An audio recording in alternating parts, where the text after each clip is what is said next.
abandon ou séparation, ou comment ces deux concepts dans le cadre d'une adoption peuvent faire la différence. Bonjour et bienvenue dans cet épisode du podcast Le Journal d'une adoptée où je réponds à la question de Ludivine. Quelle est la différence entre l'abandon et la séparation? C'est vrai que quand on parle d'adoption, on pourrait penser que ces deux notions sont identiques, mais pour moi, qui me suis basée sur le fait que j'avais été abandonnée, apprendre qu'il s'agissait d'une séparation a été salvateur. Je m'appelle Sandra, je suis née en Bolivie, j'ai été adoptée à l'âge de 13 mois, où je suis arrivée en France dans une famille française. Pendant 37 ans, j'ai pas du tout intégré le fait que j'ai été adoptée dans ma vie, jusqu'à un déclic ultime où j'ai décidé d'écouter mon histoire.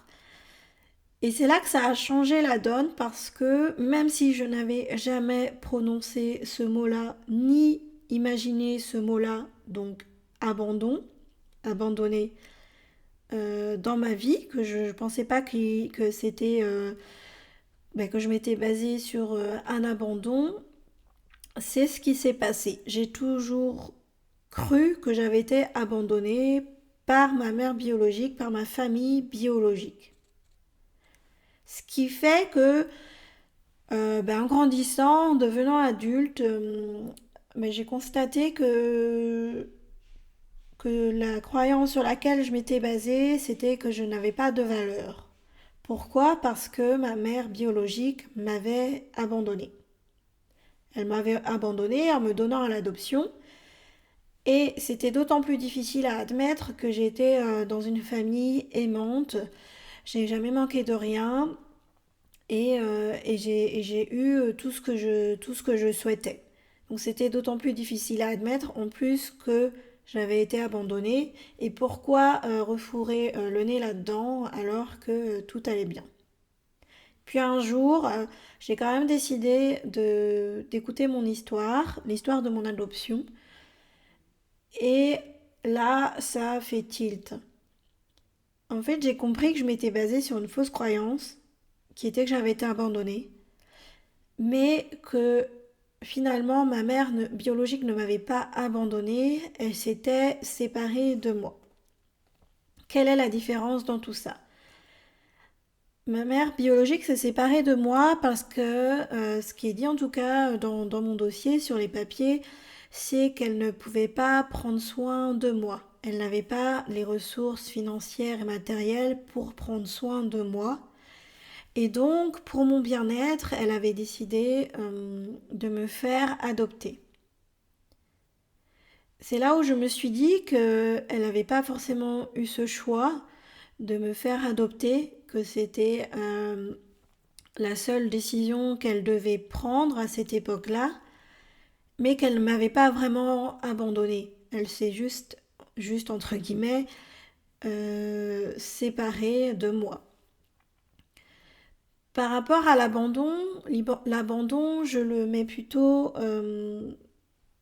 En fait, j'avais cru que j'avais été abandonnée, mise dans une boîte ou placée dans un orphelinat quand j'étais petite et que ma mère biologique ne voulait plus me voir. Donc c'est ça que je considère l'abandon, c'est que la mère biologique a décidé à un moment donné de ne plus vous voir, de vous laisser sur le pas de la porte de l'orphelinat ou de l'hôpital et de jamais revenir pour vous retrouver.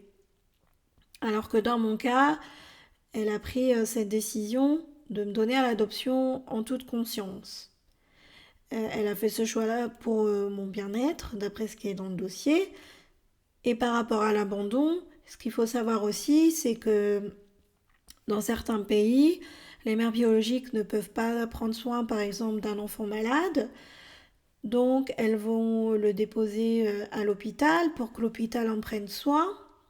Et ce qu'elles ne savent pas forcément à l'époque, c'est que si elles reviennent un jour le chercher, eh bien l'enfant ne sera plus là parce qu'il aura été placé à l'adoption, pardon, parce que l'hôpital aura décidé que finalement ses parents n'allaient jamais revenir le récupérer.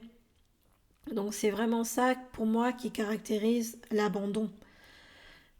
Mais c'est vrai que c'est important aussi peut-être de creuser un peu plus loin dans son histoire, si on essaye de se construire sur des bases vraiment réelles et saines, entre guillemets, parce que peut-être aussi que vous avez été placé dans un orphelinat ou dans une institution, que votre mère biologique revenait régulièrement vous voir, mais elle ne pouvait pas prendre soin de vous tout le temps.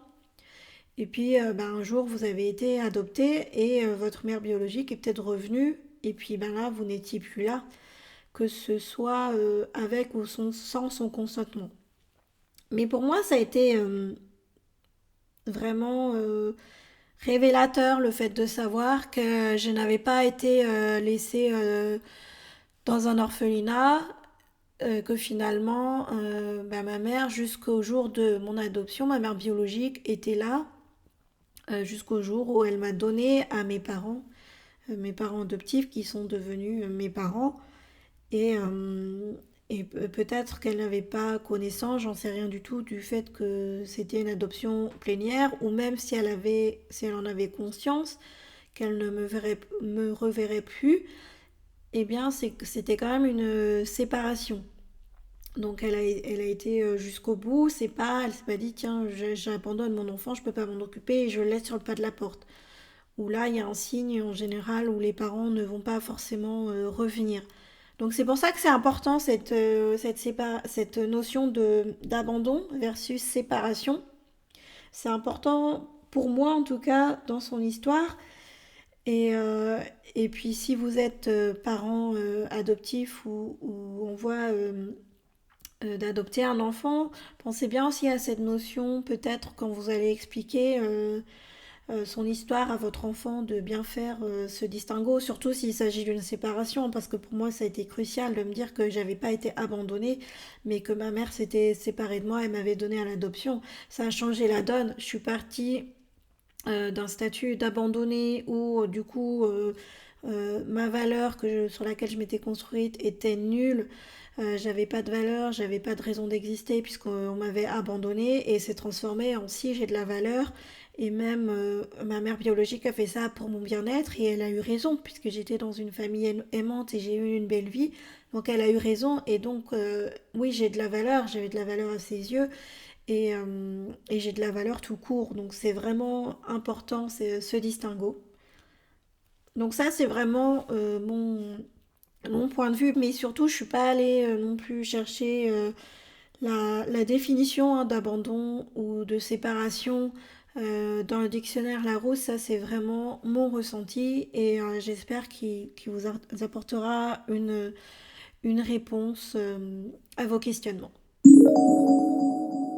Je vous remercie pour votre écoute.